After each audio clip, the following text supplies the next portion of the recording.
द्वितीय विश्व युद्ध के दौरान जर्मनी में तबाही मचाने वाले दो लड़ाकू विमान P-63 और B-17 आपस में टकरा गए।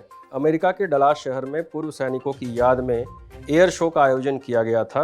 विंग्स ओवर डलास के नाम से आयोजित इस कार्यक्रम के दौरान यह हादसा हुआ। इस हादसे में 80 साल पुराने दोनों विमानों के चालक दल सहित 6 सदस्यों की मृत्यु हो गई।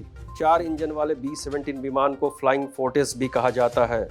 यह द्वितीय विश्व युद्ध के दौरान इसका प्रयोग किया गया था। युद्ध के बाद इसे सेवा से बाहर कर दिया गया है। यह विमान संयुक्त राज्य अमेरिका ने द्वितीय विश्व युद्ध के दौरान उपयोग किया था। यह विमान संयुक्त राज्य अमेरिका वायुसेना कोर के लिए बोइंग कंपनी ने 1930 के दशक में विकसित किया था।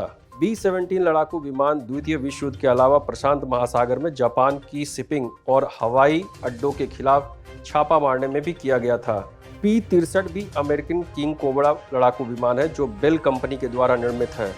यह भी द्वितीय विश्व युद्ध के दौरान प्रयोग में लाया गया था।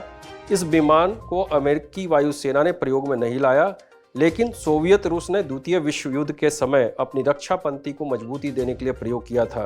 11 नवंबर से 13 नवंबर के बीच हो रहे wings over Dallas air show में द्वितीय विश्व युद्ध के दौरान प्रयोग किए गए 40 विमान शामिल थे। प्रत्यक्षदर्शियों के मुताबिक एयर शो में शामिल ये दोनों लड़ाकू विमान की टक्कर शहर से 16 किलोमीटर दूर हुआ था और तत्काल ही क्रैश लैंडिंग साइट पर बचाव दल, दमकल अधिकारी पहुंच गए थे। इस भिड़ंत का जो वीडियो सामने आया उससे यह प्रतीत होता है कि दूसरी दिशा में आ रहे विमान P-63 अपने रास्तों को काटते हुए मध्यम गति से उड़ रहे B-17 बॉम्बर विमान पर ऊपर से टकरा गए। यह भी बताते चले कि यह आयोजन द्वितीय विश्व युद्ध में शामिल अपने पूर्ववर्ती सैनिकों की याद में और द्वितीय विश्व युद्ध में प्रयोग हुए विमानों के प्रदर्शन के लिए commemorative air force national headquarter Dallas में आयोजित किया गया था।